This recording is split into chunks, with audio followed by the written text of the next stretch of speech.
Because even if you don't get the dream, you become such a strong and powerful person. It will so change your life, you can look at something else and say, well, I think I'll go do this then. Because you've now developed yourself in such confidence and such competence in how to deal in the arena of life that you can move into another area and not miss a beat. Once you begin to discover who you are, then you really realize how you have been given authority and dominion over everything on the face of the earth, including all the dimensions of your life. But you can only do that through the struggle of life. And most people avoid the struggle. Most people go through life avoiding pain. And when you go through life like that, something in you dies. Something in you that you never activate is lying dormant in there, that you never get a chance to call on because you have not challenged yourself. Somebody said, the land of familiarity belongs to the dead.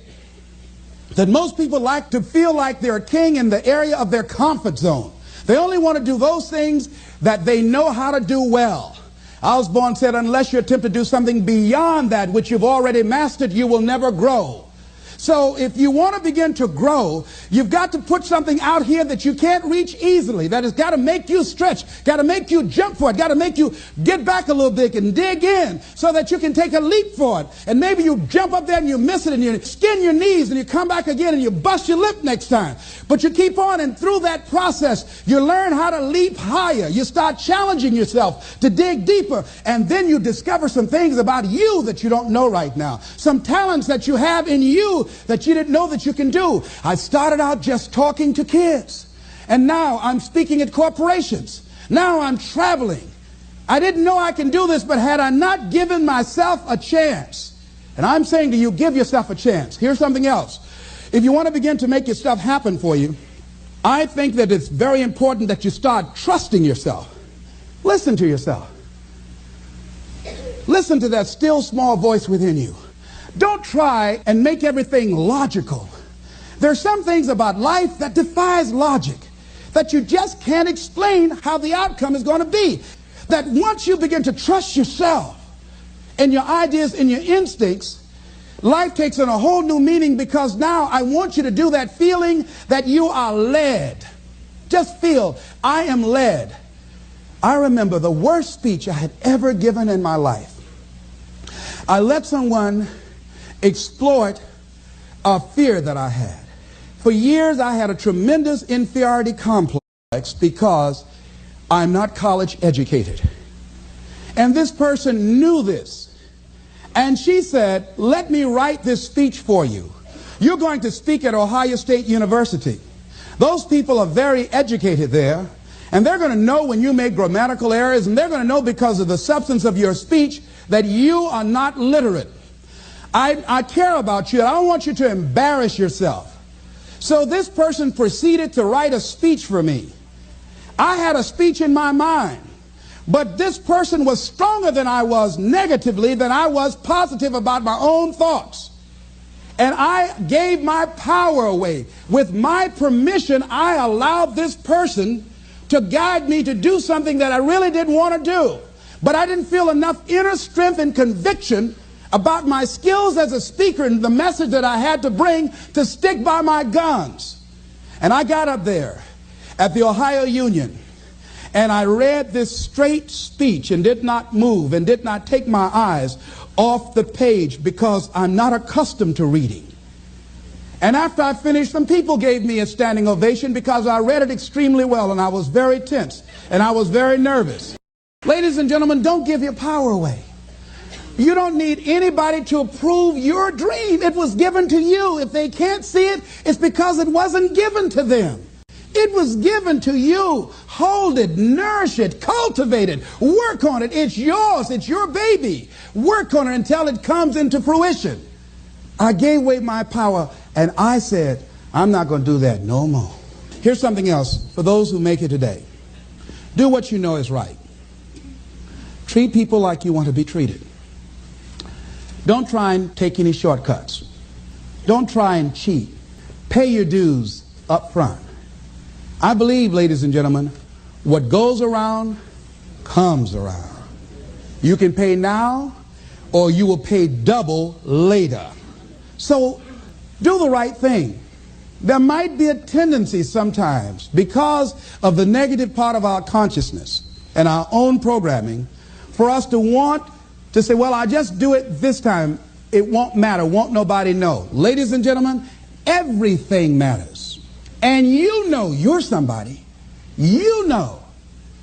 I'd rather lose out on my dream doing the right thing than to cheat trying to make a shortcut to get to my goal. I want to be able to look myself in the mirror. And that's what you want to do.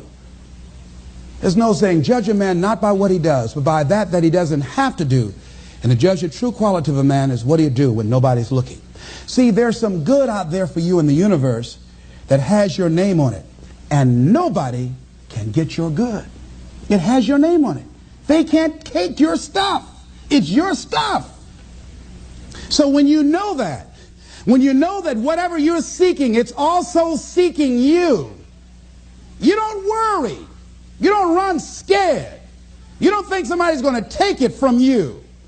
You listen to your inner voice and you always take the high road. There will be the tendency, the natural inclination to take the low road. You must resist that. Here's something else I encourage you to do if you want to make it today. Keep your agreements. Keep your agreements that you make and establish a network of people who will also do that. Establish a network of people in your life that you can count on, that will be there for you when you need them, and you be there for them. Here's the other thing as you're working on your dream. A lot of people have been calling me saying, hey, man, I read about you in Ebony. Boy, you're lucky. Ladies and gentlemen, let me tell you something. Here's something else. 3 P's to have in your life. In working on your dream and doing your life work, you must be patient, persistent, and positive no matter what. I called John H. Johnson for 2.5 years to get in that magazine. The first time I called him, he wouldn't talk to me. Then I was persistent, trying to find out who knew him that could invite me there to meet him or an opportunity to speak so that he could hear me. And I met a guy who worked for him. And I said, hey, I'd like to speak to you guys free. I just want to know, will he be in the audience? They said, yes, good. I spoke and I tried to tear the microphone up. And he said after I finished, hey, young man, you're quite impressive. I'm going to have my staff do an article on you. I said, thank you, Mr. Johnson. And I sent him information on me, Federal Express. And it didn't happen. Waited for a month and it didn't happen. Waited for 2 months. It didn't happen. I started calling every month. Hello, how are you? May I speak to Mr. Johnson? I'm sorry, he's not available. Tell him Les Brown calling. I just want to say thank you very much for the article when he puts it in. I kept on doing it, kept on calling, sending new articles, sending new information on me, kept on upgrading the information on me. Sending him thank you letters. Thank you, Mr. Johnson. I was always positive. I could have gotten negative saying, where did you lie to me? Why you don't tell me you're going to put me in the magazine and you didn't do it? I could have got an attitude. Be positive no matter what. Because when you are negative, ladies and gentlemen, you're sending out negative energy and you're blocking your good. So don't send out any negative energy. Don't take it personal. I didn't care what he thought of me, or the staff, that I was a nuisance to them. They get paid to deal with people like me. See, a lot of people have an idea or a dream and they give up on it. No, don't do that. Work your dream until it gets hot. See, most things don't happen as soon as we think they should happen. The messenger of misery might drop in on you and say hello. Murphy's Law might come by and thump you on the head. Any number of things can happen to interrupt your flow. It's okay. Don't take it personal. Just acknowledge what's going on. It's called life. And keep on working on your dream. Continue to keep on knocking, because this is your life. This is what you love. This is your passion. Step back. Don't judge it. If you judge it, judge not yet, lest ye be judged. Why? Because when you judge it, you invest emotion in it, and that emotion could be anger, and guess what? That hurts you. That doesn't hurt anybody else. One doctor said, the man who angers me killeth me. And then he allowed someone to egg him into an argument on the floor of the National Medical Convention and suffered a massive heart attack. When you're in a state of anger, you have so much acid in your blood, if they withdrew some blood from you and inserted it into a pig, it would die from the acid. So what do you want to take yourself out early for by internalizing things? Shakespeare said, nothing is neither good nor bad, but thinking makes it so. So judge not according to appearances, but right judgment, and feel that everything is going to work out for you because you're patient, you're persistent, and you're going to be positive no matter what. Don't allow other things or people or circumstances to determine what your reaction is going to be. I was out to dinner with some people, and we had a waitress that was quite discourteous and rude. And the people around me took an attitude about it. I learned how to observe life. I think that in order to overcome life, you've got to learn how to observe it. Just stand back and watch what's going on and choose not to buy into it. I said, excuse me, ma'am. I said, do you know what TIP stands for? She said, no. I said, TIP stands for to ensure promptness. We've been sitting here a long time. I want to give you $5 up front to ensure a prompt meal. Would you assist me? She gave me the biggest smile and said, oh, of course I will. And I said, by the way, I'm not with these people. I'm going to be sitting at another table. Please put my meal over there. Serve them by themselves. See, I don't want to make anybody angry who goes behind closed doors to prepare my food. Oh, no. So don't allow people to determine how you are going to respond to them or circumstances. Learn to look at it. A friend of mine, Tom Perkins, handsome, articulate man in his mid-50s. He had a tremendous business, and at the height of his success, someone was killed in his business. He was sued and lost $750,000. Lost his business, lost his family, lost his home, everything. He was devastated, ladies and gentlemen. He started living in his car. He would wash up in a McDonald's across from Howard University on Georgia Avenue in Washington, D.C. He said, Les, I was so depressed. He said, I had everything, and then one day I lost it all. He said, I didn't want to live anymore. He got some sleeping pills, and he took over 35 sleeping pills, and he laid down, folded his hands across his chest, and he said he went to sleep to die. 2 days later, much to his amazement, he woke up. He couldn't even get that right. I said, what happened then, Tom? He said, an incredible thing happened. He said he was laying there for a moment. He said, and a voice said to him inside his mind, it wasn't your life to take. That was one thing. He said, since that day, when I get any major challenges, I don't take it on myself personally. I feel that I've got somebody with me. He said, I'll never leave you nor forsake you. He said, hey, I said, God, you got to handle this for me. This is too much for me. He said, I don't sweat the challenges of life. Repeat out to me, please. Don't sweat the small stuff. Don't sweat the small stuff. Because it's all small stuff.